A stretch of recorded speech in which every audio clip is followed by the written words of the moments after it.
جس کے بارے میں کائنات کے سردار احمد مصطفیٰ محمد مصطفیٰ سرکار دو عالم صلی اللہ علیہ وسلم کی مبارک زبان سے یہ نکلتی ہے کہ جب جمعے کا دن ہو اور محرم الحرام کی 10 تاریخ ہو تو کائنات کی ساری چیزیں شمس و قمر شجر و حجر یہاں تک کہ انسان و جنات کے علاوہ دنیا کی تمام مخلوق اس تاریخ سے اس دن سے گھبراتی ہے، اس دن سے ڈرتی ہے، کیونکہ اللہ کے نبی کی حدیث مبارکہ ہے کہ جب اللہ تبارک و تعالی اس دنیا میں اس روئے زمین کے اندر قیامت کو برپا کریں گے، جس دن اسرافیل علیہ السلام قیامت کو برپا کرنے کے لیے سور پھونکیں گے تو محرم الحرام کی 10ویں تاریخ ہوگی اور جمعۃ المبارک کا دن ہوگا۔ تو میرے دوستو، آج کا جو دن ہے یہ ڈرنے کا دن ہے، یہ اللہ کے خوف کو اپنے دلوں میں پیدا کرنے کا دن ہے، کیونکہ آج کا دن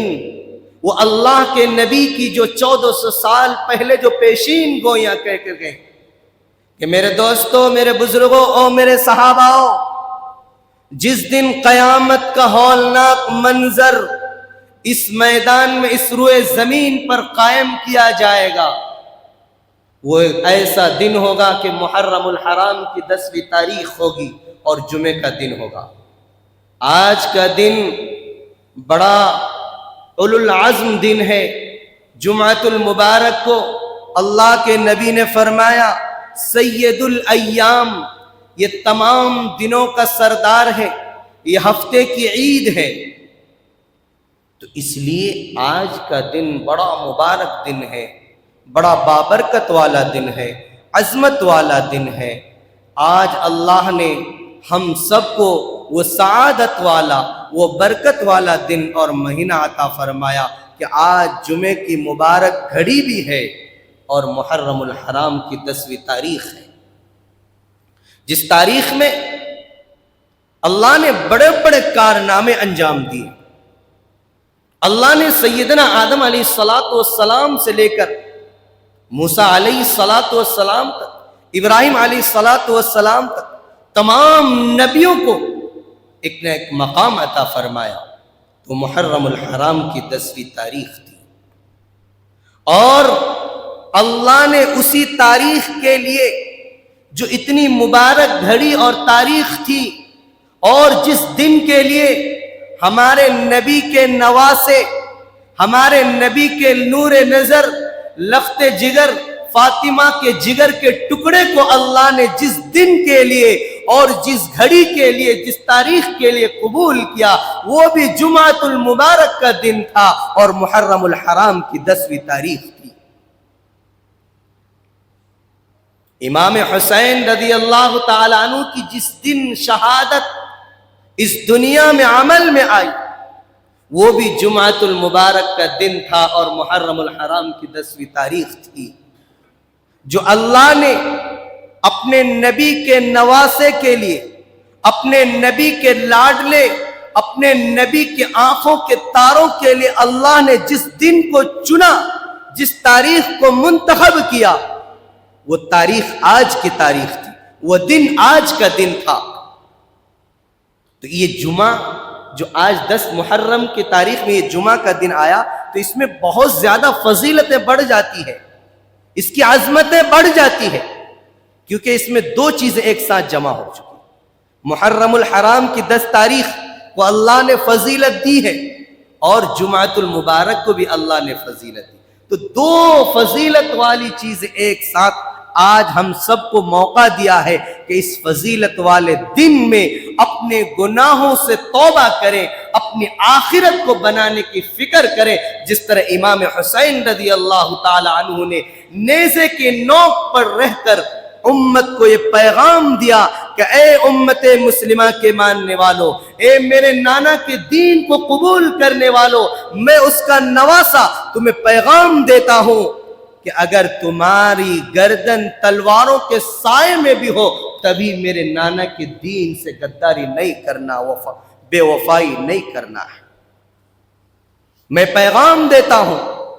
کہ میں نیزے کی نوک پر قرآن پڑھ کر کے سناؤں گا، نماز پڑھ کے دکھاؤں گا، اور امت کو پیغام دے دوں گا کہ قیامت آ سکتی ہے، تمہاری جسم کے بوٹیاں بوٹیاں ہو سکتی ہے، لیکن میرے نانا کے دین پر آنچ نہیں آ سکتی ہے۔ یہ امام حسین رضی اللہ تعالیٰ عنہ کا پیغام تھا، امت کو ایک پیغام دے کر گیا۔ میرے دوستو، جب ہم اس دنیا میں شہادتوں کے لسٹ کو دیکھتے ہیں تو مکہ کے وادیوں سے شہادت کے کارنامے شروع ہوتے ہیں۔ اسلام کے خاطر، اعلاء کلمت اللہ کے خاطر جس نے سب سے پہلے اس دنیا میں اپنی شہادت کو پیش کیا، وہ ایک عورت ذات ہے، حضرت سمیہ رضی اللہ تعالی عنہا، جنہوں نے اسلام کے خاطر، کلمے کے خاطر اپنی 80 سال کی عمر میں یہ کہہ کر کے چلی گئی کہ اے امت مسلمہ کی ماں اور بہنوں، اگر تمہارے سامنے ظالم جابر آ کر ڈٹ کر کھڑے ہو جائے، تمہاری گردنوں کو نوچنے کی کوشش کرے، اگر میرے نبی کے دین پر آنچ آئے تو او میری بہنوں، او میری ماں، میں سمیہ 80 سال کی بوڑھی یہ تمہیں پیغام دے کر کے جاتی ہوں کہ اپنی گردن کٹا دینا، اپنی شہادت دے دینا، لیکن نبی کا کلمہ چھوڑنا نہیں۔ نبی کے کلمے کو اپنے دامن میں، اپنے پلوں میں، اپنے دوپٹے میں باندھ کر کے رکھنا، اس پر گانٹھ لگا کر کے رکھنا۔ یہی کلمہ کل قیامت کے دن تمہیں جنت میں لے جانے کا ذریعہ بنے۔ تو شہادت فتح مکہ میں بھی،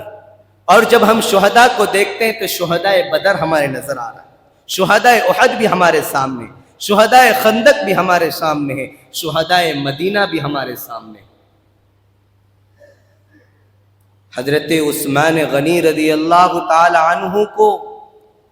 7 دن تک ان کے گھر کا کھانا، ان کے گھر کا پانی بند کر دیا۔ اس عثمان کے لیے پانی کو بند کر دیا گیا تھا جس عثمان غنی نے مدینہ والوں کے لیے ایک یہودی سے کنواں خرید کر کے دیا کہ آج سے عثمان نبی کے صدقے میں اس کنویں کو پورے مدینہ والوں کے لیے وقف کرتا ہے، جو چاہے اس کنویں سے پانی پی سکتا ہے۔ لیکن وہی عثمان پانی کے ایک بوند کے لیے تڑپتے تھے،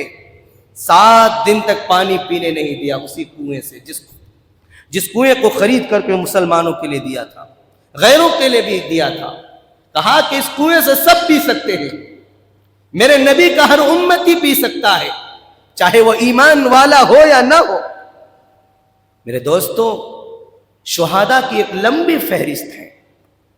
شہداء کی فہرست بہت بڑی ہے۔ شہادت موت نہیں ہے، شہیدوں کو ہم مردہ نہ سمجھیں، جو اس دنیا میں شہادت کے مقام پر پہنچ جاتے ہیں وہ قسم اللہ کی مرتے نہیں ہیں۔ اللہ کا قرآن کہتا ہے وَلَا تَحْسَبَنَّ الَّذِينَ قُتِلُوا فِي سَبِيلِ اللَّهِ أَمْوَاتًا بل احیاء عند ربهم یرزقون۔ او لوگوں سنو، جو اللہ کے راستے میں اپنے گردنوں کو کٹا دیتے ہیں، جو اللہ کے راستے میں شہید ہو جاتے ہیں، وہ مرتے نہیں بلکہ اللہ کے سامنے جا کر وہ زندہ ہو جاتے ہیں، اور اللہ تبارک و تعالی ان کو رزق عطا فرماتے ہیں، رزق مہیا کرتے ہیں۔ دوسری جگہ اللہ قرآن میں فرماتا ہے وَلَا تَقُولُوا لِمَن يُقْتَلُ فِي سَبِيلِ اللَّهِ أَمْوَاتٌ بَلْ أَحْيَاءٌ وَلَكِنْ لَا تَشْعُرُونَ۔ اللہ کا قرآن کہتا ہے کہ لوگوں، جو اللہ کے راستے میں قتل کر دیے جاتے ہیں، جو اللہ کے راستے میں شہید کر دیے جاتے ہیں، بلکہ وہ شہید نہیں، وہ مرتے نہیں، وہ اللہ کے راستے میں زندہ ہو کر اللہ کے پاس پہنچ جاتے ہیں۔ وَلَكِنْ لَا تَشْعُرُونَ، لیکن تم اس کی شعور نہیں کر سکتے، تم ان کو سمجھ سکتے نہیں۔ اللہ بہتر جانتا ہے کہ ان کو کس طرح اپنے قبروں میں ان کو زندہ کے ساتھ روزی پہنچاتے ہیں۔ رزق عطا فرماتے ہیں وہ اللہ بہتر جانتا ہے اور اللہ کے نبی جانتے ہیں۔ تو اس لیے شہداء مرتے نہیں ہیں، شہداء ہمیشہ کے لیے زندہ ہو جاتے ہیں۔ اسی طرح امام حسین مرے نہیں بلکہ ہمیشہ کے لیے قیامت تک کے لیے وہ زندہ ہو گئے، ہمارے دلوں میں وہ زندہ ہے۔ اور امام حسین کو مارنے والے ہمیشہ کے لیے مر گئے۔ دنیا کا کوئی بھی آدمی، دنیا کا کوئی بھی بچہ، چاہے وہ مرد ہو یا عورت ہو، کوئی بھی آدمی یزید کا نام احترام سے نہیں لیتا، ابن زیاد کا نام احترام سے نہیں لیتا۔ کیوں؟ کیونکہ وہ اللہ کے نبی کے خاندان نبوت کو مٹانے کے لیے اپنی طاقت کو جھونک دیا تھا۔ اس لیے پوری کائنات کے لوگوں نے، پوری انسانیت نے ان پر لعنتیں بھیجنا شروع کر دیا۔ یزید صحابی نہیں تھے، یزید صحابی نہیں تھے، اس لیے حضرت امام حسین رضی اللہ تعالی عنہ کے پاؤں کے دھول کے برابر بھی نہیں ہو سکتے تھے یزید، کیونکہ دنیا کا کوئی بڑا سے بڑا ولی، قطب، ابدال، پیر، غوث ایک چھوٹے سے صحابی کے پاؤں کے دھول کے برابر نہیں ہو سکتے۔ صحابیت کا مقام بہت اونچا ہے، اور حضرت امام حسین تو نواسہ رسول تھے۔ اللہ کے نبی صلی اللہ علیہ وسلم جس حسین سے سب سے زیادہ محبت کی ہے، جس حسین کو سب سے زیادہ پیار کیا ہے، ارے وہ شہادت جس کے بارے میں اللہ کے نبی دعا مانگے، جس کے بارے میں خلیفہ دوم دعا مانگے، جس کے بارے میں خلیفہ سوم دعا مانگے، جس کے بارے میں خلیفہ چہرم دعا مانگے، وہ شہادت کا دعا نواسے کو ملے تو میرے دوستو اس سے بڑی دولت اور کیا ہو سکتی ہے؟ اس سے بڑا مقام و مرتبہ کیا ہو سکتا ہے؟ حضرت امام حسین رضی اللہ تعالیٰ عنہ کی جب ولادت کی باری آئی، سیدہ فاطمہ الزہرا رضی اللہ تعالیٰ عنہ نے فرمایا، او میرے علی، او میرے شوہر، جاؤ میرے والد محترم کو خبر دو، میرے گھر میں ایک چاند کا ٹکڑا آیا ہے، میرے گھر میں ایک بچہ پیدا ہوا ہے، جاؤ میرے ابا کو بلا کر کے لے کر آؤ۔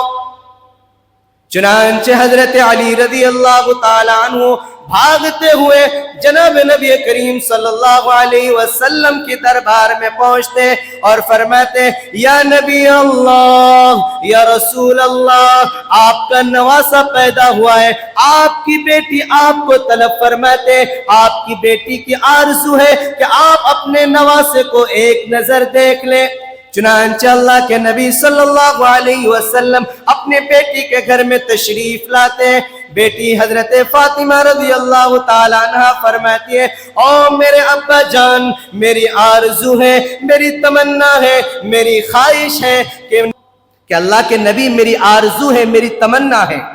کہ میرے بیٹے کے کان میں اذان دی جائے تو کان میرے بیٹے کا ہو اور کلمہ اللہ کا ہو، آواز رسول اللہ کی ہو۔ بچے کا نام میں وہ نام رکھوں گا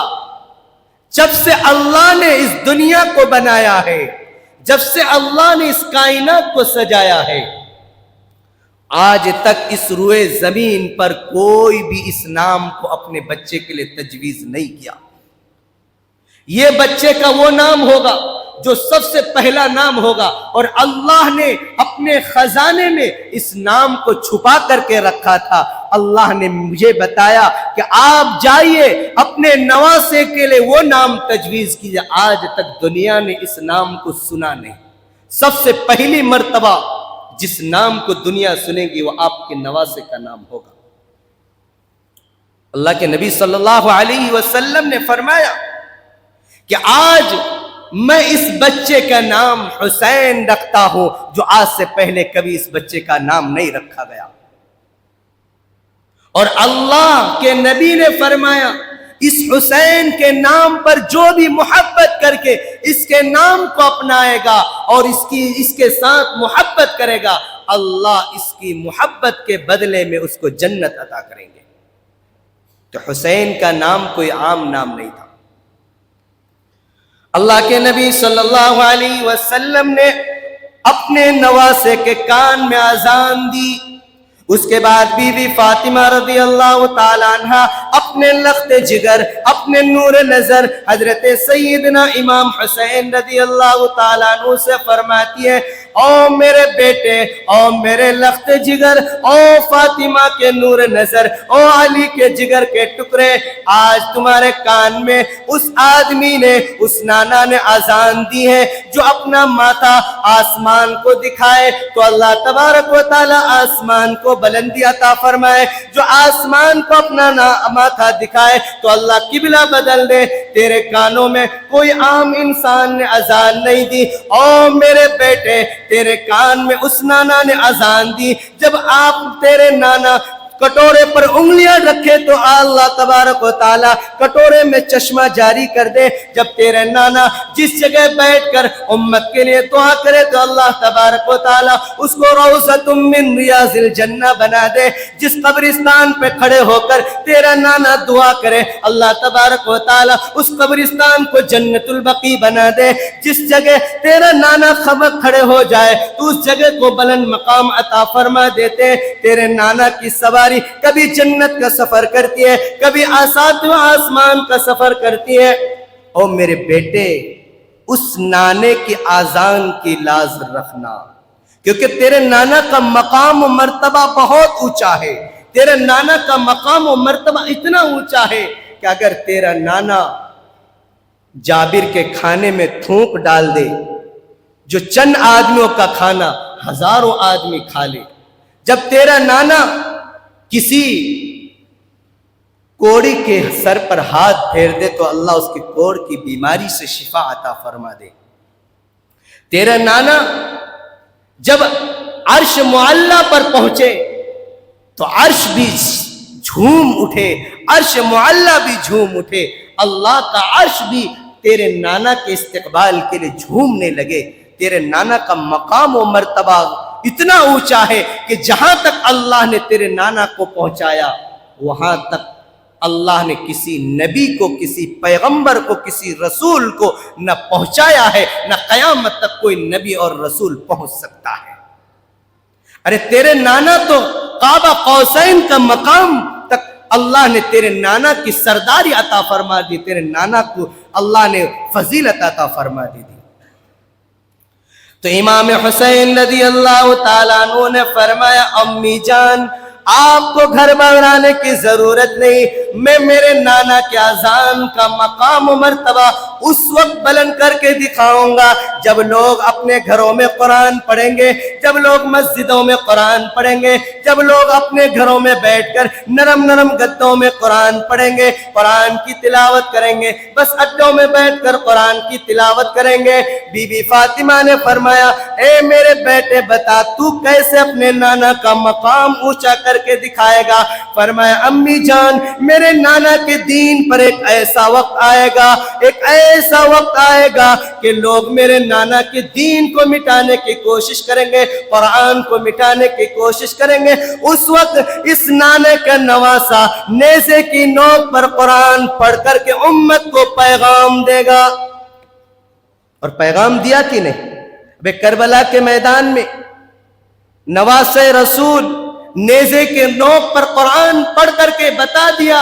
کہ جس نانا نے میرے کان میں اذان دی، میں اس نانا کی لاج رکھ کر، اس اذان کی لاج رکھ کر آج میں اللہ کا کلمہ اس تلوار کی اور نیزے کی نوک پر میں بلند کر کے اعلان کرتا ہوں کہ اے لوگوں، میرے نانا کے دین اگر مٹنے لگے تو اپنی گردنوں کو، اپنی بیوی بچوں کو قربان کر دینا، لیکن میرے نانا کے دین کا سودا نہیں کرنا ہے۔ یہ نواسے نے کر کے دکھایا، وہ نواسا جس کے بارے میں اللہ کے نبی صلی اللہ علیہ وسلم کی حدیث مبارکہ ہے کہ حضرت حذیفہ ابن الیمان رضی اللہ تعالی عنہ فرماتے ہیں کہ ایک مرتبہ میری امی نے کہا کہ میرے بیٹے جاؤ جناب محمد الرسول اللہ صلی اللہ علیہ وسلم کی دربار میں جاؤ اور میرے لیے بھی مغفرت کی دعا کرنا اور اپنے لیے بھی مغفرت کی دعا کرانا میرے نبی سے۔ حذیفہ ابن الیمان رضی اللہ تعالی عنہ فرماتے ہیں کہ میں عشاء کے قریب اللہ کے نبی کے گھر کے پاس پہنچا، اللہ کے نبی صلی اللہ علیہ وسلم کو میں نے آواز دی لیکن میری ہمت نہیں ہوئی بولنے کی، اور اللہ کے نبی صلی اللہ علیہ وسلم ایک گرم چادر اوڑے ہوئے بیٹھے ہوئے تھے مسجد نبوی صلی اللہ علیہ وسلم میں۔ باتیں کی لیکن جو امی نے کہہ کر بھیجا اس بات کو کہنے کی میری ہمت نہیں ہو رہی تھی، تو اچانک میں نے دیکھا کہ آپ کے دونوں دائیں سائیڈ بھی بائیں سائیڈ بھی کچھ چیزیں حرکت کر رہی ہے، کچھ چیزیں حرکت کر رہی ہے اندر سے۔ تو میں نے کہا کہ اللہ کے نبی آپ کے دونوں سائیڈوں میں کیا چیز ہے، کس چیز کو آپ چھپا کر کے رکھے ہیں؟ اللہ کے نبی نے اپنے چادر مبارک کو ہٹایا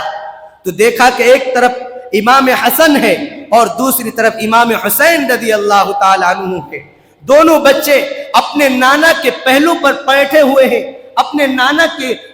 بغل میں گدگدیاں کر رہے ہیں، اپنے نانا کی چادر میں گھس کر کے کھیل رہے ہیں، اور اپنے نانا نے جس طرح پرندہ اپنے پڑوں سے اپنے بچوں کو اپنے گھونسلے میں ایسے لے کر کے سمیٹ کر کے بیٹھتے ہیں، ایسے میرے نبی نے اپنے دونوں نواسوں کو گھونسلے کی طرح اپنی چادر میں چھپا کر کے بیٹھے ہوئے ہیں، اور میرے نبی حرکت نہیں کر رہے، نواسا خوب اپنے نبی سے کھیل رہے ہیں، ان کے زانوں سے، ان کے بغلوں سے، ان کی چادر سے کھیل رہے ہیں، لیکن اللہ کے نبی حرکت اس لیے نہیں کر رہے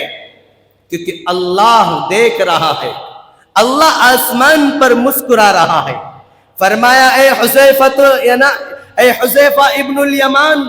یہ میرے نواسے جو میرے بغل میں کھیل رہے، اس کے کھیل کو اللہ عرش پر بیٹھ کر دیکھ رہا ہے، اور اس لیے میں حرکت نہیں کر رہا کہ کہیں میرے نواسے کے کھیل میں کوئی ڈسٹرب نہ ہو جائے۔ اور اللہ نے یہ پیغام دیا کہ اے نبی، اس دونوں نواسے کے کھیل کو مجھے اتنا پسند آیا، اے اللہ کے نبی میں بھی اس سے محبت کرتا ہوں، اے اللہ کے نبی جو بھی تیرے اس نواسے سے محبت کرے گا اس محبت کے بدلے میں اس کو جنت عطا کروں گا۔ حضرت امام حسین اور امام حسن یہ دونوں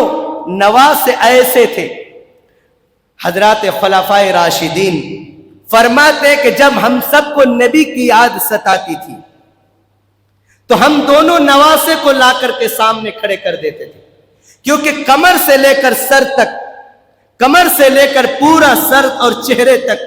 حضرت امام حسن رضی اللہ تعالی عنہ اللہ کے نبی صلی اللہ علیہ وسلم کے مشابہ، اور کمر سے لے کر پاؤں تک پورا کا پورا جسم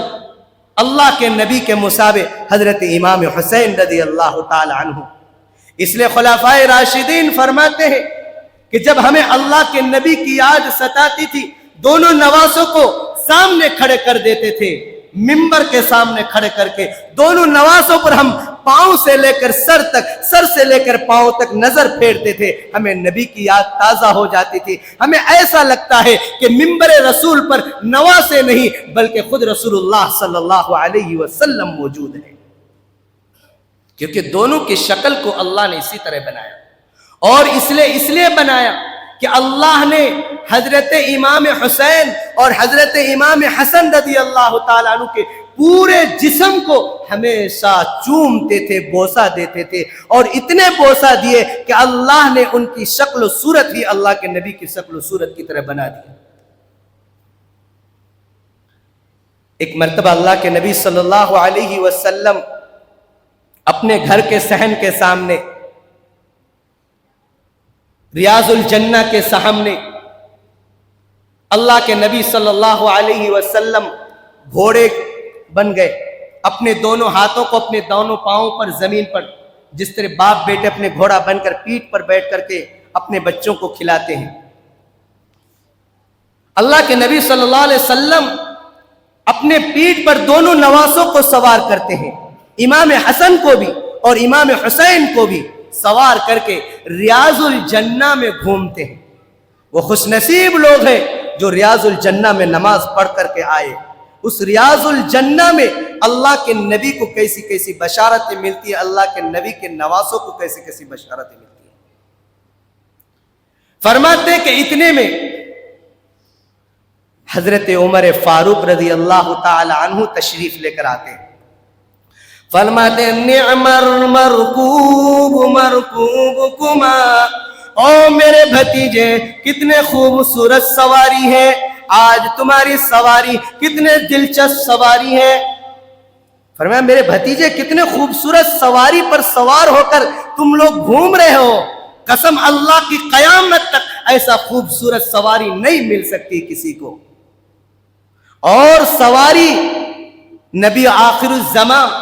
کائنات کے سردار احمد مصطفیٰ محمد مصطفیٰ سرکار دو عالم صلی اللہ علیہ وسلم سوار اور مقدس جگہ ریاض الجنہ، جس جگہ نماز پڑھنے کی ہر انسان کو، ہر مسلمان کی خواہش ہوتی ہے کہ اللہ ہمیں کم سے کم 2 رکعت نماز پڑھنے کی وہاں موقع مل جائے، ہر مسلمان کی خواہش ہوتی ہے۔ اس ریاض الجنہ میں نواسہ رسول اپنے نانا کی پیٹھ پر سواری کر رہے، اور اچانک کون آتے ہیں؟ حضرت عمر فاروق۔ فرماتے نعم المرکوب مرکوبکما، او میرے بھتیجے کتنا خوبصورت سواری ہے جس پر تم سوار ہو کر گھوم رہے ہو، اور کتنی مقدس جگہ ہے جس جگہ پر تم سواری کر رہے ہو۔ اللہ کے نبی صلی اللہ علیہ وسلم نے فرمایا نعم الراکبون، او عمر او فاروق اعظم سواری کو نہ دیکھ، سوار کو بھی تو دیکھ کتنا خوبصورت سوار ہے۔ فرمایا صرف سواری خوبصورت نہیں ہے، سوار کو بھی تو دیکھ کتنا خوبصورت سوار ہے۔ اے عمر فاروق، یہ وہ سواری ہے جس کو اللہ نے جنت کے نوجوانوں کا اللہ نے سردار بنا دیا ہے۔ اللہ کے نبی کی اب زبان مبارک سے بشارتیں نکل رہی ہے کہ میرے یہ دونوں سوار جو ہیں، یہ دونوں میرے نواسے جو ہیں، اللہ نے ان کو جنت کے نوجوانوں کا سردار بنا دیا۔ کہ اللہ کے نبی صلی اللہ علیہ وسلم ان دونوں نواسوں کو اپنے قریب لے کر آتے ہیں، ان کو چومتے ہیں، اس کے بعد پھر ان کو سونگتے بھی ہیں۔ چومنا تو الگ بات، لیکن سونگتے بھی ہیں۔ تو حضرت ابو ہریرہ رضی اللہ تعالیٰ عنہ نے سوال کیا، اللہ کے نبی ہمیں چومنا تو سمجھ میں آتا ہے کہ پیار و محبت میں ہم اپنے بچوں کو چومتے ہیں، لیکن سونگنا سمجھ میں نہیں آیا کہ آپ سونگتے کیوں ہیں؟ کہا کہ ہم اپنے بچوں کو اس لیے سونگتے ہیں کہ ان کے جسم سے مجھے جنت کی خوشبوئیں آ رہی ہیں، ان کے جسم سے مجھے جنت الفردوس کی خوشبو آ رہی ہے، اس لیے میں اپنے بچوں کو نہیں بلکہ جنت کی خوشبو کو سونگ رہا ہوں۔ کتنا خوبصورت نوجوان ہوگا جو بچپن میں اللہ نے ان کے جسم اطہر پر جنت کی خوشبو کو جاری کر دیا، اور اس جنت کی خوشبو کو کون بتا رہے ہیں؟ میرے نبی بتا رہے ہیں، کائنات کے نبی بتا رہے ہیں، احمد مصطفیٰ بتا رہے ہیں، سرکار مجتبیٰ بتا رہے ہیں، وہ نبی بتا رہے ہیں کہ میں جنت کی خوشبوؤں کو سونگ رہا ہوں۔ تو میرے دوستو، اس نواسے کو، واقعات کو مختصراً اب میں اصل مقام پر، اصل موڑ پر لے کر چل رہا ہوں کہ اب جب جس نبی نے اپنے نواسے کے ساتھ اتنی محبت کی ہو، بتائیے جب اس نواسے کے سامنے نانا کے دین کو مٹایا جائے گا تو کیا وہ نواسا برداشت کر سکتا ہے؟ فرمایا یہ میرے دو جو نواسے ہیں، میرے امت کے ظالم لوگ ان دونوں نواسوں کے خون کو پیئیں گے۔ دن مختصراً عرض یہ ہے، یہ قافلہ مدینہ المنورہ سے روانہ ہو کر، کیونکہ کوفہ والوں نے حضرت امام حسین رضی اللہ تعالیٰ عنہ کو 6000 خطوط بھیجے تھے کہ آپ آئیے، ہم آپ کے ہاتھ پر بیعت کریں گے، آپ کے ہاتھ پر ہم بیعت کر کے آپ کو خلیفۃ المسلمین بنائیں گے، ہم یزید سے لا تعلق اعلان کریں گے۔ تو حضرت امام حسین رضی اللہ تعالیٰ عنہ نے اپنے بھائی مسلم بن عقیل رضی اللہ تعالیٰ عنہ کو کوفہ بھیجا کہ وہاں کی حالات آپ معلوم کیجئے، لیکن کوفہ والوں کے رگوں میں، ان کے خونوں میں غداری تھی، بے وفائی تھی، جنہوں نے حضرت امام علی رضی اللہ تعالیٰ عنہ کو شہید کیا۔ تو بیٹے جب باپ کو شہید کیا تو بیٹے کے ساتھ کیسے وفا کر سکتے ہیں؟ کہا مسلم بن عقیل رضی اللہ تعالیٰ عنہ جب پہنچے تو 80,000 لوگوں نے ان کے ہاتھ پر بیعت کی، لیکن جب یزید نے اپنا دوسرا نائب بنا کر کے ابن زیاد کو بھیجا تو 80,000 جو فجر مغرب کے وقت عشاء کے وقت امام مسلم بن عقیل رضی اللہ تعالیٰ عنہ کے پیچھے نماز پڑھنے والے تھے، فجر کے وقت میں 80,000 کا مجمع دیکھا کہ سلام پھیرا کہ صرف 3 آدمی ہیں، سارا 80,000 کا مجمع غائب، کیونکہ ان کے دلوں کے اندر غداری تھی، بے وفائی تھی۔ ابن زیاد کے ہاتھ میں دوبارہ بیعت کر لی اور کہا کہ مسلم بن عقیل ہم تمہارے ساتھ نہیں دیتے ہیں۔ چنانچہ مسلم بن عقیل رضی اللہ تعالیٰ عنہ کو ایک چھت کے اوپر چڑھاتے ہیں، اس کے بعد ان کو بے دردی کے ساتھ شہید کر دیتے ہیں۔ امام حسین رضی اللہ تعالیٰ عنہ کے پاس خط پہنچ چکا تھا کہ بھائی کوفہ والے نے 80,000 لوگوں نے میرے ہاتھ پر بیعت کر لی، آپ آ جائیے، کوفہ کا معاملہ سان ہے۔ ان کو کیا معلوم کہ انہوں نے بے وفائی کریں گے ہمارے ساتھ، لیکن بے وفائی کی۔ جمعرات کے دن حضرت امام حسین رضی اللہ تعالی عنہ کربلا کے میدان پر پہنچ گئے۔ ابن زیاد 1,000، ایک روایت میں آتا ہے کہ 40,000 کا لشکر لے کر آیا تھا، اس میں ایک نام تھا حر۔ انہوں نے جب 40,000 کا مجمع تھا، حضرت امام حسین رضی اللہ تعالیٰ عنہ نے کہا حر سے کیا تم میرے پیچھے نماز پڑھو گے یا تم اپنی الگ نماز پڑھو گے؟ کیونکہ حر کے دل میں حضرت امام حسین رضی اللہ تعالیٰ عنہ کی محبت تھی۔ کہا کہ ہم تمہارے پیچھے نماز پڑھیں گے۔ نماز پڑھنے کے بعد حر نے دیکھا کہ ابن زیاد امام حسین کو قتل کرنے کے ارادے پر ہے، تو اپنے مجمع کے سامنے کھڑا ہو کر دیکھا۔ لوگوں نے پوچھا کیا دیکھ رہے ہو؟ کہا کہ میں جنت اور جہنم کا تجویز کر رہا ہوں، دیکھ رہا ہوں کہ جنت کدھر ہے، جہنم کدھر ہے۔ اچانک گھوڑے میں چڑھ کر کے ایڑ لگائی اور حضرت امام حسین رضی اللہ تعالیٰ عنہ کے فوج میں شامل ہو گئے۔ کہا کہ میں نے جہنم کے راستے کو چھوڑ کر جنت کا راستہ چن لیا۔ ابن زیاد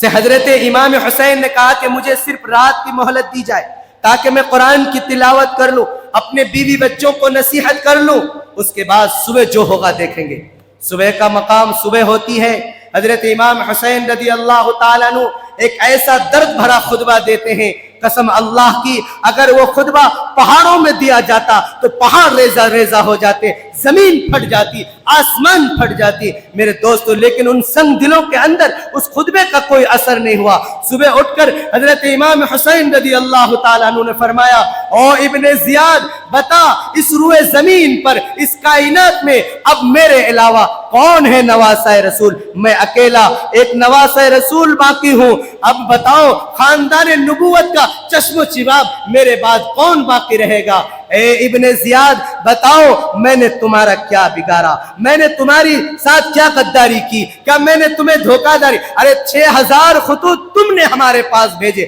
ہم خود نہیں آئے، تم ہمیں بلائے۔ امام حسین رضی اللہ تعالیٰ عنہ فرماتے میرے حسب کو پہچانو، میرے نسب کو پہچانو، میں فاطمہ کا لخت جگر ہوں، میں علی مرتضیٰ کا نور نظر ہوں، میں محمد الرسول اللہ کا کلیجے کا ٹھنڈک ہوں، اس نبی کا میں نواسا ہوں جس نبی نے میرے سر سے پاؤں تک بوسے دیے ہیں، اس نبی کا میں نواسا ہوں جو مجھے تڑپتا ہوا دیکھتے تھے تو بے چین ہو جاتے تھے، میں اس نبی کا نواسا ہوں جو میرے لیے کہتے تھے جو مجھ سے ہے وہ علی سے ہے، جو علی سے ہے وہ مجھ سے ہے، جو حسن سے ہے وہ مجھ سے ہے، جو علی سے نہیں، جو حسن سے نہیں، جو حسین سے نہیں وہ مجھ سے بھی نہیں، اور جو مجھ سے نہیں وہ اللہ سے بھی نہیں۔ اے لوگوں مجھے مہلت دے دو، مجھے 3 شرط رکھتا ہوں، ان تینوں میں سے کسی ایک چیز کو اختیار کر لو۔ چاہے مجھے جہاں سے میں آیا ہوں وہاں واپس جانے کی اجازت دے دو. دوسری شرط کہ مجھے کسی سرحد پر بھیج دو، میں مجاہد ہوں، شیر دل ہوں، شیر خدا کا بیٹا ہوں، جا کر کے لڑ کر کے کافروں سے لڑتے لڑتے شہید ہو جاؤں گا. تیسری شرط مجھے اجازت دے دو کہ میں خود یزید کے دربار میں پہنچ جاؤں، میں اپنا معاملہ خود ان سے صفایا کر لوں گا. لیکن ابن زیاد نے کہا نہیں، ابھی اسی میدان میں تمہیں اعلان کرنا ہوگا. میرے دوستو وہ واقعہ بڑا دردناک واقعہ ہے. حضرت امام حسین رضی اللہ تعالی عنہ کو بے دردی کے ساتھ 3 دن سے پیاسے حضرت امام حسین رضی اللہ تعالی عنہ کو اس مقام پر شہید کیا گیا. سامنے دریا ہے، کتا پی سکتے ہیں، بلی پی سکتے ہیں، گھوڑے پی سکتے ہیں، لیکن امام حسین کا لشکر اور امام حسین پانی کے ایک بوند نہیں پی سکتے. 3 دن پیاسے اور بھوکے کے بعد ان ظالموں نے حضرت امام حسین رضی اللہ تعالیٰ عنہ کو شہید کر دیا. میرے دوستو یہ شہادت کا مقام بہت دردناک مقام ہے، بہت اونچا مقام ہے. انشاءاللہ تعالیٰ کبھی زندگی باقی رہی تو یہ دردناک شہادت آپ کو میں ضرور بتاؤں گا. انہی باتوں پر اپنی بات کو میں ختم کرتا ہوں.